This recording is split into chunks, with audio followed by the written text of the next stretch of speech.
Bienvenue à l'Assistant Coach, le podcast de la NFL. Mon nom est Julien, je suis avec Marc-André. Comment ça va, Marc-André? Yes, ça va bien que toi? Ça va très bien, merci. Là, Losé, il n'est pas là, il répond pas à nos messages. Marco non plus. On nous laisse au dépourvu. C'est quoi cette affaire-là? C'est quoi cette Un on affaire-là? the spot en début de podcast. Il y a quelqu'un qui nous laisse jamais tomber, puis c'est Dualité. Merci beaucoup pour Ah, la yes, musique d'intro. sir. On est vraiment là, très content que tu nous aies fait ce beat-là. Puis, gros shout-out à toi, Dualité. Yes. Voilà, c'est dit, c'est fait. Marc-André, pour les réseaux sociaux, y a-tu du nouveau ou on est encore. Un petit peu moins de nouveaux followers cette semaine, mais quand même, allez nous écouter, allez voir nos vidéos. Je mets des extraits du podcast, je mets nos assistants bêtes à chaque jour de match. Cette semaine, jeudi et lundi ont été de très bons vidéos de bêtes, mais dimanche, ça a été un petit peu plus dur. Il y a certaines games off script que je ne m'attendais pas du tout, fait que ça a été un peu moins bon. Dimanche, je finis 50-50. Fait que je finis 7-7, 7 bonnes prédictions, 7 mauvaises. Mais jeudi puis lundi, je suis 4-5 les deux. Fait qu'au final, dans la semaine, on rentre dans notre argent. Mais dimanche, ça a été un peu plus difficile. Mais fait qu'allez nous suivre l'Assistant Coach Podcast sur tous les réseaux sociaux, TikTok, Instagram, Facebook, YouTube. Allez nous suivre là-dessus. Petit shout-out sur YouTube, Hello, nouveau follower. Instagram, Nipso, puis Abdek LKD. Sur TikTok, Christopher Brosseau, Pierre-Alexandre Nadeau, Geoffrey Rivet et Patrick Lagacé qui nous ont commencé à nous suivre. Je ne sais pas si c'est le Patrick Lagacé du 98.5 FM. Si oui, on est prêt à collaborer à ton émission, Patrick. Sinon, on est content que tu sois là quand même. Oui, on est ouvert à l'opportunité. Hein. Si jamais il y a quoi que ce soit, tu nous le dis. Mais tu sais, garde, c'est donnant-donnant. Hein. Si on te visite, tu nous visites aussi. Voilà, c'est ça. Ça marche dans les deux sens. Voilà. Dans le fond, là, on est vraiment choyé, je trouve, depuis plusieurs semaines. Il y a du football qui ressemble à l'éliminatoire. Des équipes qui sont devant le fait doivent absolument gagner. Puis on voit qu'ils ont vraiment levé le jeu d'un cran. Les erreurs, là, des fois, se corrigent durant un match. On voit qu'ils ont appris aussi de leurs erreurs. Puis même si le match commence mal, ils réussissent à trouver des solutions pour bien finir. Je pense d'ailleurs aux Bills en disant ça, où est-ce qu'ils ont commencé un match, là, tu peux peut-être en parler dans ton segment Rafale, ils perdent 21-0, ils perdent 24-3, puis ils trouvent une façon de gagner ce match-là incroyable. Il y a beaucoup d'équipes qui ont dit « OK, là, c'est vraiment le temps de prendre ça au sérieux », puis on voit la machine qui part, mais il y a d'autres machines qui brisent, comme les Bucks qui perdent contre les Falcons. Ça, c'est incroyable. Puis de cette façon-là, en plus, les Falcons sont revenus de l'arrière. Les Falcons, les deux derniers touchés, ils sont allés par 2 points, puis ils ne l'ont pas eu. Ils voulaient perdre ce match-là. Ça aurait pu être une victoire là, plus grande que juste par 1 point. Puis les Falcons, quand même, trouvent la façon de gagner sur un botté à la fin contre les Bucks. Donc, il y avait beaucoup d'équipes qu'on tenait en haute estime, qui ont perdu, puis d'autres qu'on voyait gagner, mais qui ont gagné de façon non prévue. Fait avant qu'on aille plus loin dans l'analyse, puis que je parle un peu d'équipe, puis que je lance des flèches comme ça, vas-y avec ton segment en rafale tout de suite. Qu'est-ce qui s'est passé dans le monde de la NFL, semaine 15, Marc? Yes, donne-moi 2 petites secondes. Donc, le match de jeudi soir, tu en as parlé rapidement. Les Falcons qui battent les Buccaneers qui menaient par 14 points. Tu sais, les Buccaneers, on leur a souvent donné l'excuse des blessés cette année. Mais là, tous les blessés sont venus. Le Godwin jouait, Mike Evans a une game à haut de 100 verges. Bucky Irving était là. Tu n'as aucune raison de perdre contre les Falcons à domicile. À ce moment-là, les Buccaneers sont rendus 3-4 défaites à leurs 5 derniers matchs, 3 défaites dans la ligne, 4-5, je pense quelque chose comme ça. Après avoir eu des talks sur Baker Mayfield, sur MVP en début de saison, on n'est plus du tout là. On se demande même si les Buccaneers sont participés aux éliminatoires. C'est franchement inquiétant ce qui se passe là parce que ce match-là, tu n'as aucune excuse. Il y a quelques semaines, tu riais de moi quand je disais que les Panthers pourraient talonner les Buccaneers. Toi et Losé, vous le voyez pas. Raison. Les Bucks sont chancelants. C'est quand même environ 5-6 semaines que je t'en parle, que je les trouve pas si hot. Je vous ai même calé, même si Bucky Irving revient, ça veut pas dire qu'il va gagner et qu'il va avoir des gros matchs. Absolument. Puis comme de fait, ça fait 3 semaines que même s'il est revenu, les performances ne sont pas au rendez-vous. C'est très, très, très inquiétant si je fais des Bucks. Absolument. On va voir, c'est clairement la division la plus faible de la NFL. On en parlera dans les matchs de la semaine prochaine, mais ça reste que ces deux équipes-là s'affrontent 2 fois dans les 3 dernières semaines. C'est là que ça va jouer. Mais ça reste que c'est très, très inquiétant pour les Buccaneers. Match du dimanche, les Bears qui éclatent les Browns 31-3 après une performance étincelante de Shedeur la semaine dernière. Il n'a pas réussi à répéter contre les Bears. Les Bears qui continuent leur excellente séquence malgré leur défaite contre les Packers. C'est vraiment impressionnant, les Bears, là, pour vrai, ce qu'ils sont en train de faire. Et le match contre les Packers de cette semaine va probablement décider du gagnant de la division. Mais les Bears ont de bonnes chances de participer aux éliminatoires là, actuellement. Puis c'est vraiment impressionnant ce que cette équipe-là est capable de faire cette année. Mettre 31 points sur la def des Browns, c'est vraiment, vraiment une grosse performance. Ouais. Ravens qui battent les Bengals 24-0. Je vous avoue que ça, c'est quand je parlais de match off-script. Je ne l'avais pas vu venir, ça 24-0 là. Les Ravens avaient une chance de gagner ce match-là, mais accordé 0 points à Joe Burrow et aux Bengals. Je suis vraiment impressionné. Il y a quelques semaines, ils ont fait surprendre les Bengals. Ils ont battu les Ravens. Ouais. Donc, les Ravens gagnent. C'était un peu à prévoir le retour du balancier. Mais un blowout comme ça. Puis Joe Burrow encore lance une mauvaise passe qui est interceptée directement dans les mains du défenseur, même pas proche. Donc, encore une autre claque au cerveau 2 semaines de suite. Est-ce que c'est un appel à l'aide pour être échangé et être allé ailleurs saison prochaine? Qui sait, peut-être. Hein? Mais tu sais, il y a eu un commentaire là, où il disait « J'ai plus de fun, je sais pas trop ce que ça donne. » Fait que je sais pas. Ça reste que c'est... Quand il est en santé, Joe Burrow, pour moi, c'est un des 3 ou 4 meilleurs QB de la NFL. Mais ça marche pas aux Bengals. C'est plate, mais ça marche pas. Trop de hauts salariés, pas de O-line, pas de défensive, ça fonctionne juste pas. Cards-Texans, la logique a été respectée dans ce match-là. Les Texans l'emportent 40-20. La surprise, c'est qu'il y a eu autant de points que ça de marqués dans le match. Les Cards ont quand même réussi à mettre 20 points. Puis l'attaque des Texans, qui était chancelante depuis le début de la saison, connaît clairement son meilleur match, mais 40 points sur le tableau. Les Texans sont excessivement dangereux et vraiment à prendre au sérieux dans la AFC. C'est la première fois qu'ils le font, là, un match de 40 points cette saison. Même des fois, des matchs en haut de 30 points, là, il y en a le deuxième seulement. Là. Ouais, il y a beaucoup de matchs dans la vingtaine, même dans les dizaines de points. Donc, marquer autant de points, c'est un gros wake-up call pour les autres équipes de la IFC. Vraiment, 100%. Dans le même ordre d'idée, dans cette même division-là, qu'ils vont probablement s'arracher l'un et l'autre d'ici les 3 prochaines semaines. Les Jaguars qui mettent 48 points contre les Jets l'emportent 48-20. Trevor Lawrence a eu un des meilleurs matchs de l'histoire de la NFL. Là. 5 passes de toucher, genre 400 quelques verges. C'est vraiment débile le match que Trevor Lawrence a eu. J'ai de la misère à me prononcer sur les Jaguars. Je ne sais pas trop. Ils sont vraiment impressionnants depuis au moins 6 à 7 semaines. Mais c'est comme si j'ai de la misère à croire en cette équipe-là. Mais il faut quand même les prendre au sérieux là, parce qu'ils réussissent à gagner semaine après semaine. Ils mènent des chiffres sur le tableau. Fait que c'est une équipe à prendre au sérieux dans la AFC. On n'a pas le choix. Chargers qui mettent officiellement fin à la saison des Chiefs et de Patrick Mahomes. C'est triste pour Mahomes qui s'est déchiré le ACL. Qui sera absent, qui s'est fait opérer. Pour tout le Chiefs Kingdom. Ah oui, c'est pas juste pour l'homme qui s'est blessé, non, mais non, c'est clair. Là, c'est des fans qui là, ils ont non seulement sont éliminés, mais en plus, ils risquent de manquer début de prochaine saison. De la saison. Ça va faire mal, ça, malheureusement. Même s'il arrive mettons qu'il arrive pour le match 1, ça reste qu'il va quand même manquer toutes les tryouts dans l'été, il va manquer toutes les pre-season. Puis probablement qu'il va manquer des matchs en début de saison. Fait que les Chiefs, non seulement sont éliminés cette année, mais il y a déjà des red flags pour l'année prochaine. On ne sait pas si Kelsey va rester. Puis malgré tout, les Chargers qui trouvent une façon de gagner, c'est pas une équipe élégante, c'est pas une équipe qui est remplie de highlights, mais ça reste que c'est une équipe qui trouve presque à chaque semaine une façon de gagner dans une division qui n'est pas facile. C'est toujours tendu. Je ne sais pas ce que ça va donner en éliminatoire, mais les Chargers vont participer aux éliminatoires, puis rendu là, on ne sait jamais ce qui va arriver. On verra. Exact. Bills, Patriots. Les Bills, après avoir perdu 21-0 et 24-3, l'emportent 35-31 avec Josh Allen. Quand Josh Allen décide de jouer comme il le fait depuis 2 semaines, honnêtement, il n'y a pas beaucoup de gens dans la NFL qui sont capables de battre ce gars-là. Il est capable de tout faire sur un terrain. Quand il joue comme ça, pour vrai, on ne fera pas de power ranking aujourd'hui, mais si Josh Allen joue comme il joue, on n'a pas le choix de mettre les Bills numéro 1 dans la AFC là, parce qu'il est incroyable, Josh Allen, quand il joue comme ça. Pour moi, ils sont peut-être 4e. Si j'avais à faire un power ranking, parce qu'on s'en est parlé au téléphone ce matin, je les aurais mis 4e parce que je mettrais quand même les Patriots 3e. Broncos 1er. Broncos Texans probablement 1, 2. Mais là, Texans 2e à cause de l'affiche.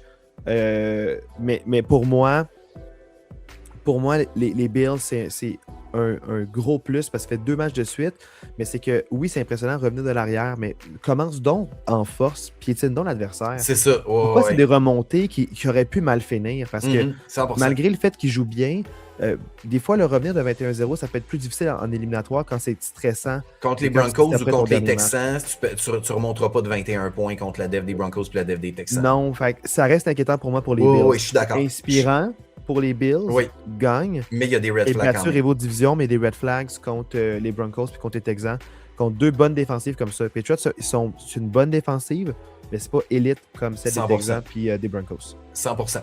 Commanders-Giants, c'est un match qui se voulait pour le premier show overall l'année prochaine.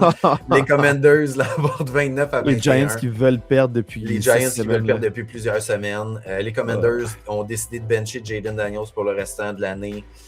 2 équipes qui s'en vont nulle part. J'ai rien d'autre à rajouter là-dessus. Oui, exactement. Ouais, vraiment.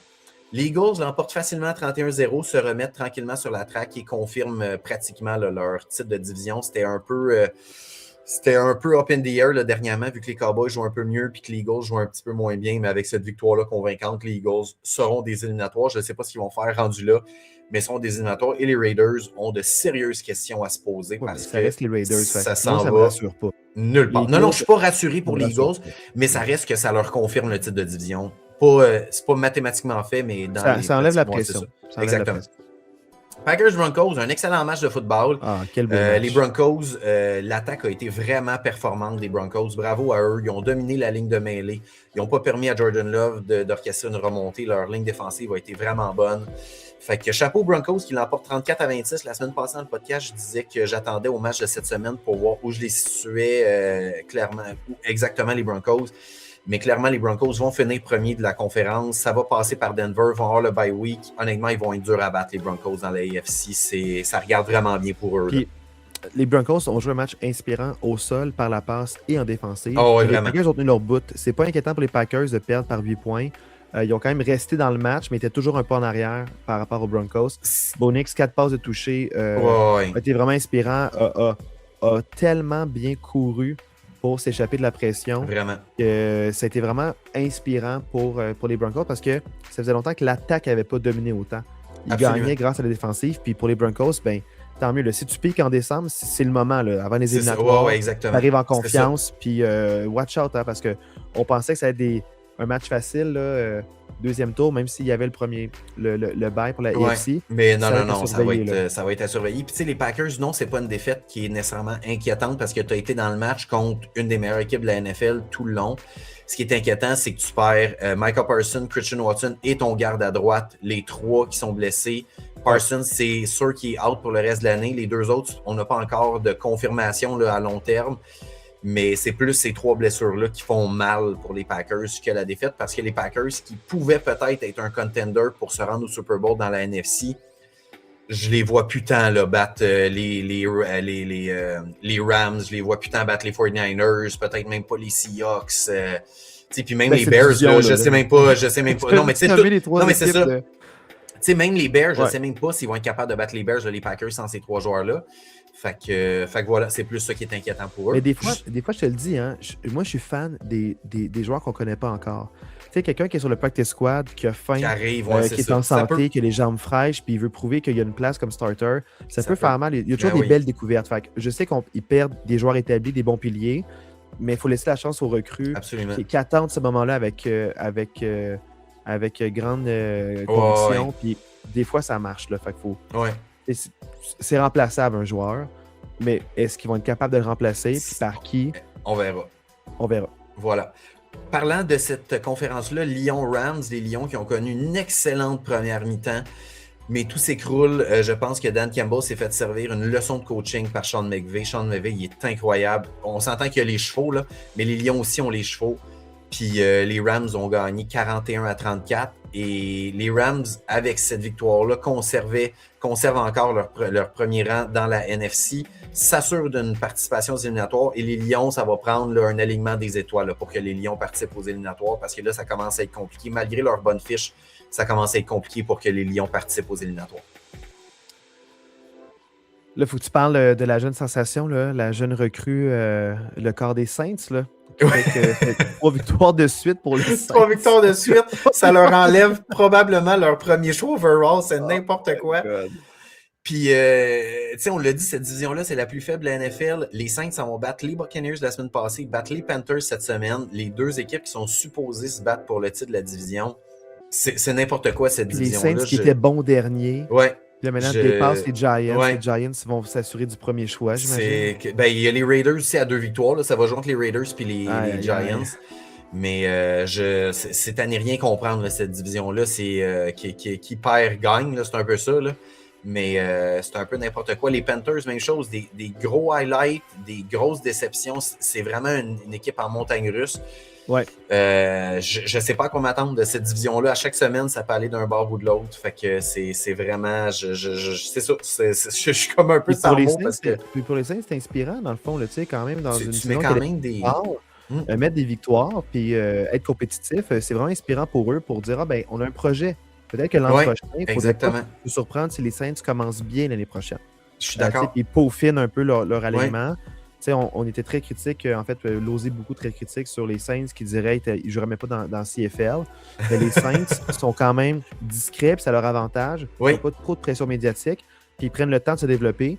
Puis si les propriétaires sont patients, puis le GM aussi, il y a peut-être un beau projet en perspective pour les Saints dans les années à venir. 100% ça reste à surveiller. Oui, ça reste à surveiller. Je suis d'accord. Ouais. Les Seahawks l'emportent de peine et de misère sur un field goal à la dernière seconde contre grand-papa, papy, Philip Rivers. Aïe. Pour vrai, ce match-là m'inquiète un peu pour les Seahawks de façon très honnête et très transparente. Là, comme, on en parlait la semaine passée que les Seahawks étaient un peu comme en cruise control, ils gagnent tout le temps par 20 points puis tout va bien aller. Puis là, mais... Je comprends que les Colts, ça reste une bonne équipe qui a eu un bon début de saison, mais pour vrai, j'ai pas vu le match. Mais Marc-André, j'ai vu un peu le match, mais tu sais, les Colts, ils courent quand même bien avec la balle. Oui. Philip Rivers n'a pas beaucoup passé. Ils ont vraiment essayé de contrôler le temps de possession. Fait que si tu n'as pas beaucoup de possession, si dans le fond, ça joue beaucoup au sol, ça va être un match tendu, mais la def des Colts, c'est bonne. Faut arrêter de dénigrer la def des Colts. Puis les Seahawks, qu'est-ce qui les aide? C'est la bonne défensive aussi, puis le jeu au sol. Fait que quand tu as des forces qui s'équilibrent, ça va faire des matchs extrêmement serrés. Puis les Seahawks ont eu de l'opportunisme à la fin, puis ont gagné le match. Fait que c'est à leur honneur. Moi, ça ne m'inquiète pas parce que j'ai affronté une équipe qui a un peu les mêmes caractéristiques qu'eux. J'aime ton analyse. Donc, c'est pas toujours que les éléments comme les Seahawks. Fait que moi, ça ne m'inquiète pas du tout. L'important, c'est peu importe la façon, c'est la victoire. Tu as de la fiche égale aux Rams. Donc, tu peux encore, jeudi soir, cette semaine. C'est là que ça se joue. Ouais. Ça va être tendu, tout ça. Oui, ça va être tendu. Titan 49ers, les 49ers qui l'emportent 37-24. C'est des gros scores, mais c'est rien d'inquiétant pour les 49ers qui continuent à bien performer. Brock Purdy a super bien géré le match. Ça a vraiment été un petit match pour les 49ers. Les Titans qui sont un petit feel good. Hein? Oh, un petit feel good, exactement. On parlait des équipes à 2 victoires. Les Titans aussi sont toujours dans la course pour le premier rang au repêchage. Voilà. Dimanche soir, un match qu'on avait tous vu venir. Une performance de 400 verges de JJ McCarthy. On avait tous vu venir ça. Losey l'adore. C'est son nouveau. Il s'est acheté un jersey de JJ. Oui, exactement. Donc, les Vikings l'emportent 34-26 contre les Cowboys. Les Cowboys qui avaient une chance en or depuis 2 semaines de remonter dans la division, mais la défensive s'est complètement écroulée dans les 2 dernières semaines. C'est terminé pour les Cowboys. Les Vikings, je ne sais pas trop quoi penser de ça. Ça fait quand même 2 victoires de suite pour eux. 2 bonnes performances de suite de JJ McCarthy. Ils ont des armes. Ils ont une équipe qui se peut, les Vikings. La preuve, c'est qu'ils ont fini avec 12 ou 13 victoires l'année passée. Mais si JJ McCarthy est capable de jouer comme ça l'année prochaine, les Vikings seront peut-être à considérer. J'ai hâte de voir le chemin qu'il va être capable de faire avec Kevin O'Connell durant l'off-season, de voir comment ils vont revenir l'année prochaine. Tu sais, la statistique aussi par rapport aux Vikings, qu'il ne faut juste pas dénigrer aussi, c'est que l'année passée, puis il y a 2 ans, ils ont gagné beaucoup de matchs à moins d'une possession. Ouais. Et ces matchs-là, c'est des matchs qui sont vraiment qui peuvent flip à pas grand-chose. Des fois, c'est un manque d'opportunisme. Des fois, c'est une mauvaise décision de coaching à un moment précis dans le match qui fait que ça bascule. Un fumble, une interception, des jeux, des revirements. Fait que, tu sais, quand tout va à ton sens pendant une saison, tu es 11-0 dans ces matchs-là, ben, il y a un petit retour de l'ascenseur que les Chiefs ont vécu aussi cette année. Absolument. L'an passé aussi était comme largement avec une fiche victorieuse. je pourrais pas dire exactement laquelle, mais je rappelle que les Vikings étaient 11-0 par contre dans les matchs à moitié de possession. Ouais. Donc, il y a un retour d'ascenseur, mais les Vikings, n'oublie pas que peut-être que JJ McCarthy, il est pas bon en ce moment. Peut-être qu'il n'a pas des bonnes performances, mais ça reste que c'est un corps qui est extrêmement jeune.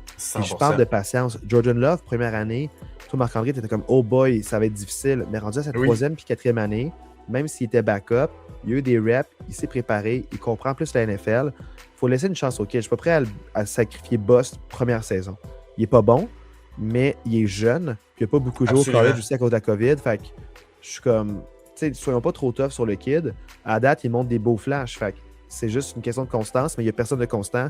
Check les Cowboys, il en échappe 2 de suite. Alors que Dak Prescott est tout feu tout flamme, puis tu parlais de lui comme MVP il y a 3 semaines. Là, maintenant, on est loin de là. Ouais, on est 100%. Un peu comme Baker, que ça a été gros hype, puis ça a crashé. Un peu le même principe. Faut faire attention avec les tangentes à court terme. Là. Faut vraiment faire attention avec 100% ça. raison. Puis le match que j'avais pas vu venir aussi, en plus, TJ Watt, qui raconte que hospitalisé. JJ. Oui. Dans le fond, en fait, TJ hospitalisé, puis JJ Watt ouais, c'est ça. TJ il a raconté ça en ondes, que sinon on ne le savait pas, que c'est à cause d'un traitement au poumon, un peu comme, je pense, Tyrod Taylor s'était fait l'autre fois, une espèce de aiguille qui a perforé un poumon. Fait que là, il y a un poumon perforé. Il a été hospitalisé pour ça parce qu'il y avait comme un malaise à l'entraînement. C'est fou, il avait de la misère à respirer, puis c'est comme semi-écroulé au sol. Là, il s'en va à l'hôpital. Fait que là, tu te dis, OK, les Steelers, c'est un peu chancelant, l'attaque va pas très bien. Contre des Dolphins qui ont un jeu au sol incroyable. Puis quelques bons receveurs de passe, c'est comme Waddle et Tyreek Hill qui peuvent faire des jeux explosifs. La défensive des Steelers accorde beaucoup de jeux explosifs, surtout en troisième essai. Tout était là pour que ça se passe pas bien. La statistique du troisième quart, les Steelers au troisième quart, ils ont juste au troisième quart 132 verges d'attaque, puis les Dolphins, moins 28. Ah, c'est ça. C'est là que ça s'est joué. C'était 28-3 avant le garbage time des 7 dernières minutes où les Steelers ont juste fait comme on va les laisser faire. J'en reviens pas. Losé, j'en reviens pas. Steelers l'emportent 28-15. Écoute, je suis sans commentaire. Salut les gars. Yes, sir. Le segment en rafale, Losé, t'as eu un bon moment. Pour une fois, Marc-André n'a pas été coupé. Il n'y a pas eu de parenthèse. En effet. Il n'y a plus de parenthèse. Non, je l'ai coupé. Ben oui. T'as-tu oublié Dualité? J'ai pas oublié que t'as pas. Non. J'ai même fait un gros shout-out à Dualité. Excellent. J'ai donné du love. Là. C'est Noël. Là. Voilà. J'ai fait un beau cadeau avec cette chanson-là. Puis on est très reconnaissants. T'arrives quand même au bon moment là, parce qu'on va parler là, du classement. Puis j'ai quelques petites questions pour vous. Puis Losé, comme tu n'as pas pu commenter, tu peux nous parler de ce que tu aurais vu par rapport aux équipes pour voir si ça t'inspire confiance ou non. Il y a 3 équipes dans la AFC que j'aimerais qu'on parle. Losé, tu auras le premier mot. Mais avant toute chose, Marc, montre-nous le portrait des éliminatoires. Yes.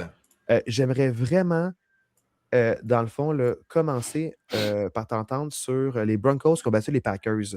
As-tu vu le match? As-tu une opinion sur les Broncos comme quoi, même s'ils ont eu des matchs atroces où ils gagnaient 10-7 un jeudi soir, maintenant, avec Bo Nix qui lance 4 passes de toucher, la défensive qui s'est tightée un petit peu, est-ce que tu trouves qu'ils sont des contenders pour de vrai ou c'est juste une fraude au premier seed de la AFC? Comment tu te sens par rapport aux Broncos? Ah, c'est à moi que tu vas-y, Losé en premier, vas-y. Ah, je pensais, parce que quand t'as dit, t'as-tu vu le match, je pensais que tu parlais à Marc. Non, je sais qu'il a vu le match. J'ai pas vu, ce match-là. Par contre, ce que j'ai retenu en regardant les statistiques, ça a été le 4 passes de toucher. Puis si je me trompe pas, aucune interception. Exactement. Ça fait changement, mais en même temps, est-ce qu'un match, on peut vraiment comme déclarer ça comme OK, Bo Nix, il a passé le step puis là, il est en mode série, ou bien c'est un bon match, comme les bons QB peuvent sortir un bon match n'importe quand.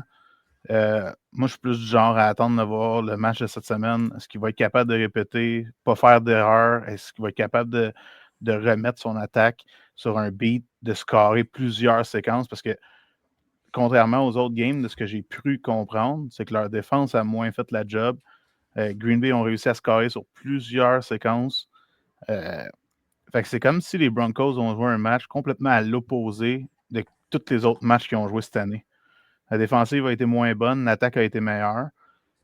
Par contre, si je veux, tu sais, si je veux être fair, facile de critiquer l'attaque des Broncos toute la saison. Je me suis pas gêné de le faire.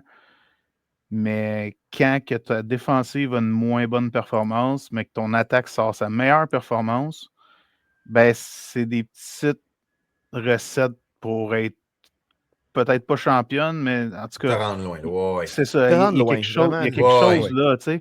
Et au moins, là, ils peuvent voir que si jamais leur force, qui est clairement la défensive, si jamais ça ne fonctionne pas, que leur deuxième force était supposée avec Sean Payton être le jeu au sol, si je ne me trompe pas, encore là, les statistiques, je les ai vues un peu, là, mais je pense pas qu'ils ont eu un gros match au sol. Ça a été vraiment par la passe. Fait que c'est comme leur maillon faible depuis le début de la saison. Ça se passe pas bien, là. Non, c'est ça. C'est leur maillon faible depuis le début de la saison par la passe. Puis c'est là qu'ils ont gagné le match. Fait que ça, mettons, si j'étais un fan des Broncos, puis que de semaine en semaine, t'es comme, ouais, c'est pas beau. C'est pas... Mais, Kim, ils ont gagné une game avec leur faiblesse. Ça peut... Ça fait juste montrer qu'ils peuvent gagner n'importe quelle game. 100%. Puis, dans le fond, Losé, je vais t'allumer tout de suite parce que tu parles de la prochaine game. Pour la nommer, c'est contre les Jaguars à domicile. Puis les Jaguars sont 10-4, Broncos sont 12-2. Fait avec ça, soit tu donnes une chance aux Jaguars de te rattraper ou d'autres équipes de te rattraper pour le top seed. Mais c'est un match de playoff carrément. Là. Les Jaguars risquent de faire partie des éliminatoires, soit comme top de la division ou comme wildcard. À 10-4, sortir des éliminatoires. Si on regarde les probabilités, c'est presque. Comme c'est fait. C'est pas garanti, mais pour moi, c'est garanti. Les équipes vont perdre. C'est pas vrai que tout le monde va win out derrière en plus, ces Jaguars, ils ont de loin le calendrier le plus facile d'ici la fin de l'année, à part ce match-là. Non, ils ont un match. Non, ils ne jouent pas Houston. Ouais, c'est ça. Ils ont un calendrier très facile. Puis, je ne suis pas un fan des Jaguars du tout. Mais là, vu qu'on en parle, ça, c'est un autre affaire. Je suis un très grand hater. Mais pas un hater, mais je critique facilement Trevor Lawrence depuis qu'il est rentré dans la ligue. C'était supposé être le next big one. C'était probablement le QB recru avec le plus d'attente depuis, beaucoup d'engouement depuis Peyton Manning. Comme c'est quelque chose de vraiment huge, Trevor Lawrence. Il n'a jamais été proche d'accéder les attentes. Puis là, il sort un match cette semaine, 5 passes de toucher, un toucher au sol. Comme tabarouette, sérieusement, sais-tu? Mais encore là, tu sais, ce QB-là, moi, je ne l'aime pas du tout. Il a fait qu'est-ce qu'il a fait. Les Jets. On y enlèvera pas qu'est-ce qu'il a fait. Honnêtement, c'est extraordinaire. Par contre, j'ai besoin d'un deuxième match. C'est la même affaire. Surtout contre les Broncos. Ouais, c'est ça. Ouais, c'est ça. Là, s'il arrive contre les Broncos, puis à cause de Trevor Lawrence, je ne suis pas un believer des Jaguars. J'étais moins un hater que j'étais envers les Colts toute la saison. Mais pour moi, les Jaguars, c'est un peu la même chose. Toute la saison, je n'y ai pas cru. Puis là, ils ont gagné des matchs serrés. Puis là, ils ont la cédule facile. Mais là, ils arrivent contre un gros match. Leur QB vient d'avoir son meilleur match en carrière. Un des meilleurs matchs jamais joués d'un QB. Est-ce que les deux que leur QB a été chancelant toute la saison reviennent de leur meilleur match? Ça va être un bon match. Ça va être vraiment... Je m'attends à regarder. Moi aussi, t'es ouais, mais je m'attends quand même à une victoire facile, relativement facile des Broncos. Par contre, si jamais les Jags arrivaient et allaient chercher ce match-là, je serais moins méga étonné que je l'aurais été là, un mois et demi. Je suis d'accord avec toi. Okay. Ceux qui n'ont pas le visuel, je dis qu'après les Broncos, les Jaguars, il leur reste les Colts et les Titans. Fait que c'est là la cédule quand même facile que l'osé parle. Parce que les Colts ne sont pas les mêmes avec Philip Rivers. Exactement. Avec Danny Dimes. Là, l'autre chose, Losé, j'ai envie de t'entendre ton opinion. J'en ai parlé un petit peu avec Marc-André, mais par rapport aux Bills. Tu sais, 2 matchs, on dirait playoff, où est-ce qu'ils ont take over alors que ça partait mal. Contre les Bengals, il y a 2 semaines, puis là, maintenant, ils l'ont fait aussi contre leurs rivaux de division, les Patriots, alors qu'ils perdaient 21-0 et même 24-3. J'ai vu ce match-là à partir du milieu deuxième quart, puis j'ai vraiment vu un switch de momentum. Est-ce que toi, ça t'inspire que les Bills aient ces 2 performances-là ou ça t'inquiète qu'ils partent trop en retard puis ça risque de les rattraper en éliminatoire? Comment tu te sens par rapport aux Bills avec les 2 dernières semaines? Le plus honnête possible, moi, je trouve que c'est même pas une affaire de les 2 victoires ou de la manière qu'ils ont gagné. C'est plus le premier comeback qui a été fait avec Josh Allen, qu'il a take over les chauds sols, puis le match de cette semaine, Josh Allen a connu une bonne deuxième demi, mais au bout de la ligne, il n'y a même pas 200 verges par la passe. Il y a 40 verges au sol. Moi, ce qui m'a extrêmement impressionné, c'est la défensive des Bills. Qu'est-ce qui s'est passé? Tu sais, cette défensive-là, on ne l'a pas vu de la saison. Là, des beaux pics, là, c'est quand même... Non, mais tu sais, pour te donner une chance, oui, l'attaque a fait 5 touchdowns de suite, mais au bout de la ligne, des courts terrains, écoute, je ne mettrai même pas ça. Il y a eu beaucoup de je veux pas dire chiolage envers les arbitres, mais en tout cas, il y a eu vraiment beaucoup de verges de punition dans ce match-là. Côté des Pats, ça a donné des terrains plus courts. C'est peut-être pour ça aussi que les statistiques sont plus basses. Un moment donné, tu fais un touchdown, tu as juste 40 verges à faire. Tu peux pas en faire plus, c'est ça. Mais oui, Josh Allen a vraiment mieux joué en deuxième demi, mais au bout de la ligne, son pourcentage de passes complétées, ses verges, c'est pas un match à tout casser. Moi, je trouve que le premier comeback qu'ils l'ont fait avec l'attaque, le deuxième comeback ils l'ont fait avec la défense, ça, c'est encourageant. Ça, c'est sûr. Puis surtout que comme les Bills, on ne sait jamais ce que la défensive va faire. L'attaque est comme up and down cette année. C'est pas constant à chaque game comme les autres saisons. Le fait que c'est arrivé de 2 manières différentes, 2 matchs quand même à haut pointage, puis ils ont été chercher les 2, c'est sûr que c'est très encourageant. Très encourageant pour les Bills. Moi, c'est ça, j'ai regardé pour savoir qui l'avait fait. C'est Milano, 2 sacs, dont un pour aussi une grosse perte à un moment important dans le match parce que les Patriots essayaient de faire une grosse séquence. Puis je pense qu'en deuxième et 8, et il a fait un sac, puis là, c'est rendu troisième et 18. Ben, ils ont eu des moments, ils ont eu des 3 sacs, mais des moments importants durant la deuxième moitié du match. Fait que, puis on s'en parlait un peu, la def des Bills va laisser aller beaucoup de points, mais il essaie de créer des revirements. Là, ça a été un forced fumble, puis ça a été une interception, ce qui les a grandement aidés aussi. Mais quand il crée ces revirements-là, ça donne, on dirait, un souffle à l'attaque, puis on dirait qu'ils vont marquer des points sur les revirements créés par la défensive. Exactement. Puis quand ils n'ont pas de turnover, ils perdent les matchs. Mais quand la défensive crée des revirements, ils vont gagner ces matchs-là aussi. Fait que, c'est vraiment... la def n'est pas si forte, mais elle a show up. La défensive. Mais c'est ça l'affaire. C'est facile de dire. Puis surtout, mettons, les gros fans de Josh Allen, facile de dire que ben là, la défense a donné 31 points, c'est l'attaque qui a gagné le match. Mais si tu as vraiment regardé le match, quand il y a une bonne attaque, comme les Pats, comme Drake May, qui a une saison extraordinaire, qui est bien rodé, qui score des points à tous les matchs, arrive en première demi, puis il score, puis whoop, soudainement, ils font pas de points ou presque en deuxième demi. Un moment donné, il faut que tu donnes à César ce qui revient à César. C'est la défensive, ils ont beau s'être fait scorer des points, comme toutes les équipes contre les Pats, mais ils ont tellement show up en deuxième demi, je ne sais pas ce qui s'est passé. Puis j'ai entendu, je ne sais pas si c'était Dan Orlovsky ou en tout cas, j'ai entendu un analyste parler du fait que sur 4 séquences consécutives, le deuxième... Non, c'est pas vrai, pas sur 4 séquences, mais sur 4 set of downs de suite, le deuxième puis troisième essai, fait que sur 8 jeux total, la défensive a montré aucun jeu pareil. Fait qu'un cover 6, un cover 4, un cover 3, un cover 0, un full blitz, un half blitz, un safety blitz. Fait que ça a été tous des jeux complètement différents. Fait que tu sais, ça pour un corps surtout recru, ben, c'est peut-être la première fois qu'ils voient un mix de puis ça, j'imagine que c'est pas des choses que toutes les défensives doivent faire souvent parce qu'à un moment donné, ça vient mêlant. Tu l'as dit la semaine passée quand les Chiefs ont perdu le match, puis tu as dit, Chris, sors ton livre de jeu. Là, les Bills ont fait, on est contre les Patriots, on est en train de perdre le match, on va sortir tout ce qu'on a en défensive. Ouais. Tout notre livre de jeu def, on va le sortir parce que ce match-là, on doit aller le chercher. Non, mais pour notre survie en éliminatoire, puis avoir peut-être aspirer à gagner la division. Ce match-là est crucial pour nous. Fait que là, ils ont fait comme on est all out. Puis comme tu as dit, il faut rendre à César parce que les Bills ont beau marquer des points. Pour rattraper, il faut que les Patriots n'en marquent plus des points ou limiter drastiquement les points. Puis la défensive, ils ont fait ça. Ils ont extrêmement bien couvert le ballon. Ils ont empêché la course là, de Stevenson. Il n'a pas pu courir. Puis, dans le fond, les passes étaient vraiment bien défendues. Fait que chapeau aux Bills d'avoir stoppé les Patriots qui avaient le vent dans les voiles en première demi.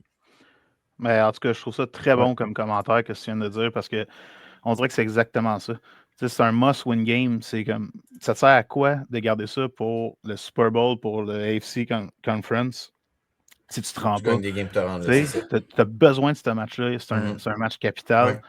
Monte-les, cette affaire-là, puis arrange-toi après ça, rendu où tu vas être rendu. Tu veux te donner une chance de gagner, il faut que tu sortes ton meilleur game plan. Ton meilleur game plan que tu sers de côté, puis que tu pratiques à toutes les semaines, mais qu'il n'y a pas une équipe qui a vu. Mais là, c'est là qu'ils l'ont sorti. Puis honnêtement, chapeau à eux. Je les aime pas, mais ce qu'ils ont fait, ce match-là. Non, mais. Non, mais c'est correct. Chapeau à eux. Je les aime pas, mais bravo, ça avait fait. Non, je suis pas devenu un fan des Bills dimanche. Là, mais au contraire, je ne suis pas un fan, puis ça m'a impressionné. Donc, bravo. La seule équipe que j'aimerais qu'on jase là, de la NFC, parce que dans le fond, on a beaucoup encensé, dans le fond, là, les Sox, les Niners puis les Rams. Je peux juste dire quelque chose. Moi, j'ai quelque chose à dire sur le. Je veux juste dire, dans le fond, pour moi, pour le AFC, là, les équipes qui sont là, c'est réglé. La seule affaire, c'est Jaguars, Texans. Il y en a un des deux qui va gagner la division, l'autre va être wildcard. Ça va dépendre des matchs qui finissent l'année. Puis Steelers, Ravens, il y en a un qui va gagner la division, puis l'autre ne fera pas les éliminatoires. Il n'y a plus rien d'autre. Il y a du seeding par rapport à Chargers, Bill, mais les équipes qui sont là, c'est réglé là, dans la AFC. Ouais, absolument. Les Broncos vont finir premiers. Les Broncos vont finir premiers. C'est réglé. C'est pas mal réglé. Il rajoute une couple de petites affaires, mais la AFC, c'est pas mal joué. Oui, parce que là, Broncos, il y avait un match à KC, mais là, on s'entend que. Mais non, exactement, c'est ça. C'est fini, c'est ça. Même avec, ça aurait été serré, puis il aurait pu l'emporter quand même. Mais le 100, c'est ça. Avec Minshew, on oublie ça. Ah, fini. Moi, je ne sais pas, avant que tu amènes l'équipe que tu voulais parler du NFC, écoute, c'est peut-être celle que je vais amener, mais j'ai juste un commentaire à faire, puis je l'aurais fait dans le segment en rafale. Oui. Que je n'ai pas pu faire. La semaine passée, j'ai parlé à quel point que j'avais une inquiétude sur le rendement de Sam Darnold, que les Seahawks gagnaient à chaque semaine d'une façon très facile, mais que le rendement de Sam Darnold m'inquiétait pour les mettre aussi haut, mettons, dans le power ranking. Ben là, on a eu une preuve cette semaine contre une équipe qui était pire, qui faisait pire que pitié. Ils ont tiré de l'arrière toute la game, ils ont passé proche de perdre. Sam Darnold, il n'a rien créé. Fait que si j'avais des inquiétudes la semaine passée, ben là, c'est encore pire. Tu sais, pour moi, là, les Seahawks, autant que la défensive est intense, jeune, à la fin, pour moi, ça ne sera pas assez. Je ne vois pas comment que les Seahawks vont gagner. Et là, sans Davante Adams, je ne donne pas la victoire aux Rams facilement. Avant la semaine passée, j'aurais donné la victoire aux Seahawks. Là, je pense que je vais me pencher du côté des Rams au moment de nos picks. Merci, moi aussi. Je change mon fusil d'épaule. Je pense pas que ça va être facile sans Davante Adams. Par contre, de la manière que Sam Darnold joue en ce moment, c'est très inquiétant. Fait que si jamais ils vont chercher la game demain, de toute façon, on en a déjà parlé, ils vont perdre contre les Niners. Les Niners vont gagner le bye la dernière semaine. Mais je ne vois pas comment que les Seahawks, même si jamais ils finissent premier, je ne vois pas comment que Seahawks va gagner un match en série avec le rendement de Sam Darnold. Je suis d'accord. Oui, c'est un beau projet, ils sont jeunes, c'est cool, mais en ce moment, moi non plus, je le vois pas actuellement. Moi, l'équipe que je voulais parler, c'était pas les Seahawks, c'était vraiment, dans le fond, les Buccaneers. Tu sais, parce que là, on en a parlé un petit peu avant. Ah ouais, c'est vrai. On en a parlé un petit peu avant. Puis, c'est ça, j'en ai parlé un peu avec Marc-André. J'ai même dit, tu sais, vous n'arrêtez pas de me dire, est-ce que Bucky joue, est-ce que Bucky joue pas? Mais Bucky, il joue depuis 3 semaines, puis ils perdent là, quand même. Personne veut. Je sais que c'est pas juste Bucky. Non, mais c'est pas juste Bucky, c'est pas juste pas je sais, mais c'est juste toute l'attaque, le coaching staff. Non, mais il mène par 14, il reste 10 minutes, puis il donne pas le ballon à Bucky. 100%. Honnêtement, jeudi, là, j'étais chez mon ami, on checkait la game, puis j'étais en train d'à peu près arracher toutes les affaires qui étaient sur son mur. Honnêtement, il aurait pu me charger comme pour des dégâts. J'aurais détruit son sol. Non, mais pour de vrai, écoute, on en a parlé des games qui étaient mal coachés, puis tout le kit.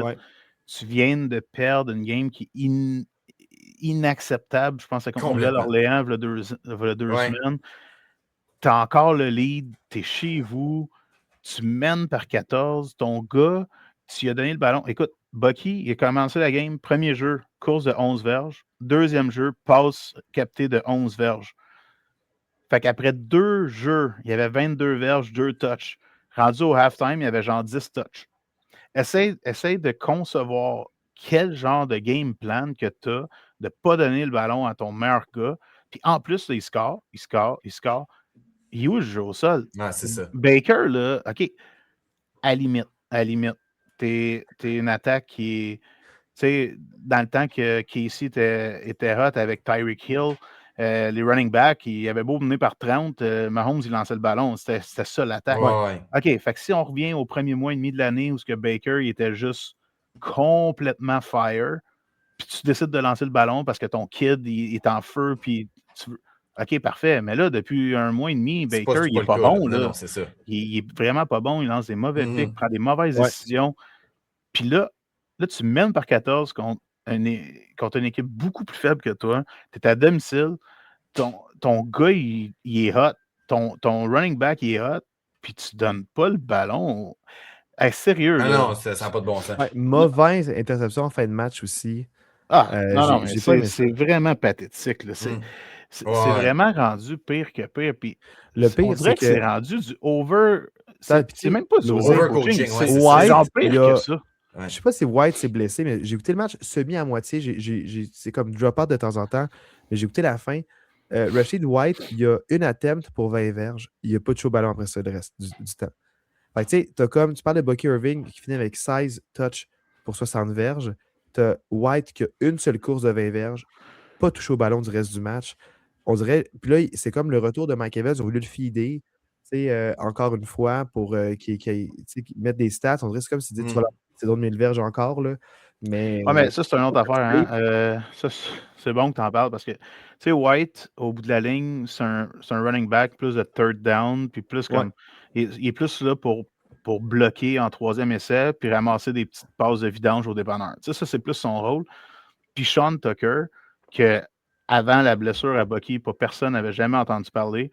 Là, ce match-là, sont arrivés 2 fois en dedans de la ligne de 5. Sean Tucker, il a eu toutes les reps comme running back. Il a fini la game avec 6 courses, 7 verges. Fait que tu as donné 6 courses en dedans du 5 à ton RB 28, qu'il ne faisait même pas partie du practice squad en début d'année.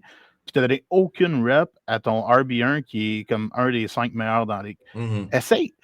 Sérieusement, moi je suis cave dans la vie, OK? Essayez de me expliquer moi faites-moi des dessins, quelque chose.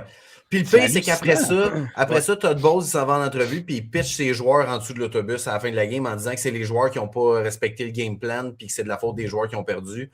Comme ce coach-là, il ne reviendra pas l'année prochaine. Je suis convaincu qu'il ne revient pas l'année prochaine. Honnêtement, depuis le départ de l'autre là, qui a gagné le Super Bowl avec Brady, là, qui avait sa sacoche, là, en tout cas. Bruce Arians. C'est ça. Depuis que Bowles est là, j'ai toujours apprécié ce coach-là. J'ai apprécié comment il était calme dans des moments comme cruciaux. Tu sais, j'aime mieux un coach de même qu'un coach comme Sean McVay qui court 85 verges sur le sideline. Tu sais. Puis que son spotter, juste pour le reculer un peu. Ben oui, c'est ça. Faut pas qu'il embarque sur le terrain. En tout cas, c'est la meilleure job au monde, en tout cas, peu importe. Mais, tu sais, là, pour de vrai, avec tout on the line, puis c'est des erreurs. Puis encore là, si jamais ton QB il est red hot, puis tu veux lui donner le ballon à lui, puis là, il te fait perdre le match parce qu'il lance des mauvais pics, ben tu vis avec, puis c'est correct. Mais là, Baker, il joue pas bien. Tu regardes ses stats depuis 1 mois et demi, même voire jusqu'à 2 mois. Depuis semaine, genre 5 ou 6, ça va pas bien, Baker. Fait que comment tu peux, pendant que tu devrais avoir un walk in the park, le match est fini. Là. Il reste 10 minutes. Tu juste ça, pour un peu compléter ton point, parce que c'est ça l'affaire, c'est que c'est frustrant d'avoir une équipe avec tous les éléments, bien partir comme ça, un peu fumble de bag. Parce que là, tu as tout ce qu'il faut pour avoir un bon seeding. Il aurait pu facilement avoir 3 victoires de plus puis 3 défaites de moins. Puis genre, être cruise vers la fin de saison puis être plus en confiance. Là, c'est extrêmement tendu. dans une division faible avec, on dirait, une équipe de la Caroline qui ne veut pas vraiment faire les éliminatoires, mais ils sont comme, hey, si ça ne vous tente pas, on est là. Mais on dirait eux-mêmes, ça ne leur tente pas plus, qui perdent des matchs. C'est correct parce qu'ils étaient supposés même pas être proches au début de l'année. C'est pas la fin du mois. Mais mon point, c'est, je pense que c'est vraiment à cause juste du coach parce que, tu sais, une équipe contre les Seahawks, même si le coach il est jeune puis il est nouveau, il reste que, il semble une équipe bien coachée, qu'on ne fait pas beaucoup d'erreurs de coaching. Des fois, on dit, on ne target pas assez ton meilleur wide receivers. Tu sais, ils se sont ajustés, ça va mieux. On dirait que j'ai plus confiance au coach des Seahawks, même s'il est jeune, qu'en Todd Bowles. 100%. Fait que, tu sais, des équipes bien coachées, c'est eux qui vont se rendre loin. Pour ça, les Rams, je suis en confiance avec eux autres. Écoute, Julien. Les Bears, je suis en confiance avec eux autres. Tu as tellement raison parce que dans NFL, à moins, écoute, si jamais il arrive des fumbles, puis qu'il arrive des turnovers, ça change toujours le script, même si tu mènes par X. Mais de perdre un match comme ils ont perdu jeudi. Oh non, c'est inacceptable. 19 flags contre Atlanta. C'est même pas. Quoi. Hey, ça, j'ai oublié d'en parler. Ça, tu mènes par 14. Ton wide receiver 1 il est revenu. Il a 130 verges. Tu scores toute la. Écoute, l'autre équipe a un record. Depuis 1970, je pense que c'est le plus grand nombre de flags. 19 flags. Tu es à domicile. Tu mènes, il reste 10 minutes. Tu as le ballon. Non, comment tu fais ce match-là? C'est impossible. C'est impossible de perdre ce match-là. Le pire, dans les 2 touchés qu'ils ont marqués, ils sont allés par 2 points puis ils ne les ont pas eu. Fait que, tu sais, s'il y avait juste eu, même pas oublié le placement, s'il avait juste pris les 1 point, tu sais, Atlanta aurait fait juste un 28-28. Atlanta perdait par 2 points parce que 2 fois, ils sont allés par 2 points puis ils ne l'ont pas eu. Fait que là, je suis comme, OK, les Falcons font exprès de perdre le match. Ben non, la dernière séquence, ils marquent un placement. Ils remontent le terrain. Ils voulaient gagner malgré tout. J'en revenais pas. À la limite, un point, puis après la deuxième fois, tu vas pour la victoire ou tu vas on va aller à égalité puis en prolong tout ça. Ça c'est un autre affaire. Ils ont regardé le réglementaire par un point. Ça, là, c'est depuis l'année passée que pas toutes les équipes le font, mais parce que là, c'est encore un autre next-gen stats, puis blablabla. C'est ça. Qui ont montré que, normalement, les statistiques d'à peu près toutes les équipes sont meilleures que 50% dans le 2 points conversion. Fait que si tu es down 14 points au dernier quart, puis tu scores un touché, tu y vas pour 2. Parce que là, si tu scores le 2, après ça, avec un point, tu peux gagner le match. Puis si jamais tu le manques, puis tu scores un touché, ben, vu que tout le monde est en haut de 50%, ils prennent pour acquis que tu vas quand même leur faire le deuxième coup. Fait que ça, là, c'est une nouvelle. Ça, c'est une tendance depuis l'année passée. Puis ils n'ont pas les éléments, les Falcons. Non, mais. Il y avait Kyle Pitts qui était en feu. Non, mais moi, ce que je veux dire, c'est que depuis cette tendance-là, puis qui est vraiment comme de quoi que la plupart des équipes ont commencé à faire, de tous les matchs que moi, j'ai vu les équipes faire ça. Ça n'a jamais marché. C'est tout de la merde. Ouais. C'est tout de la merde. Il n'y a pas personne qui a réussi à faire 2 puis 1. C'est ça, je suis d'accord. Je me rappelle pas d'avoir vu une équipe avoir gagné le match en faisant 6-2, 6-1. À la limite, j'ai vu 6-0, 6-2 puis taillé quand même. Mais j'ai vu beaucoup plus de 6-0, 6-0. Ouais, c'est ça. Mais bravo, les coachs, continuez à. Ouais, c'est ça. Ouais, je suis d'accord. Encore là, le petit gros chez eux, lui, il voit tout ça, mais eux autres, ils le voient pas. Ils ont payé des centaines de millions. Il y a un MBA, qu'est-ce que je te dis? Il a eu son MBA. Toi, as-tu un MBA, non? Tu sais pas, toi? Je sais pas, hein? Je sais pas, c'est pour ça que je pose la question. OK, maintenant, on va voir le tableau des prédictions. Est-ce que c'était une bonne semaine ou non? Qu'est-ce qui s'est passé là, dans ce petit résumé-là, Marc? Semaine plus difficile pour tout le monde, sauf Marco. En fait, Marco, lui, est red hot. J'ai rajouté parce que sur les réseaux sociaux, j'ai commencé à faire des petits sondages auprès des auditeurs. Les pourcentages que vous voyez là, c'est les pourcentages que je prenais à l'heure où le match débutait parce qu'on a des petits coquins qui vont voter après que le match soit fini. Fait que, tu sais, mettons, Miami-Pittsburgh, c'était 61%, mais j'ai regardé ce matin le résultat du sondage, puis c'était rendu genre 70% à Pittsburgh. Fait que il y a des gens qui sont allés voter après la game.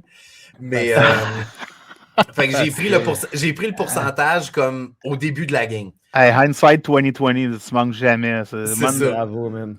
Monday morning quarterback. Là. Voilà. Fait que, voici à quoi ça ressemble. Les auditeurs sont 1 en 3. Donc, il y a juste le match de Buffalo qui ont eu de bon.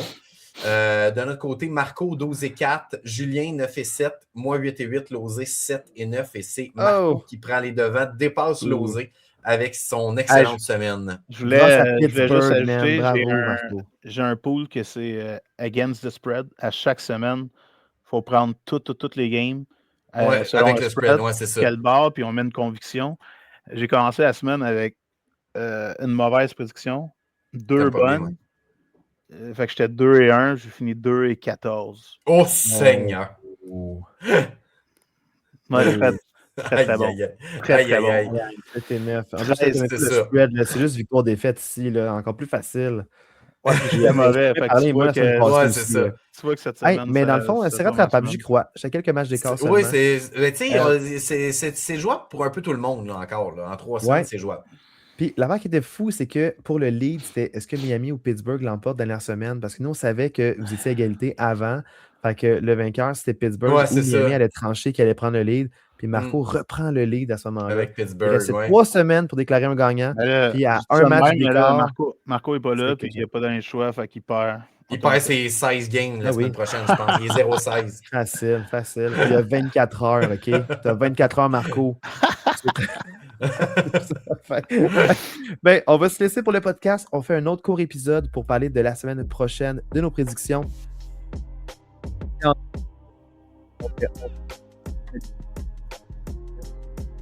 Et merci d'oser d'être joint en cours de route. Là. Bien content de te voir ici. Yes, sir. Petite parenthèse, j'espère que le monde peut lire sur les lèvres parce qu'on t'entendait pas bien. Ouais, quand on parle la musique, des fois, on perd un peu.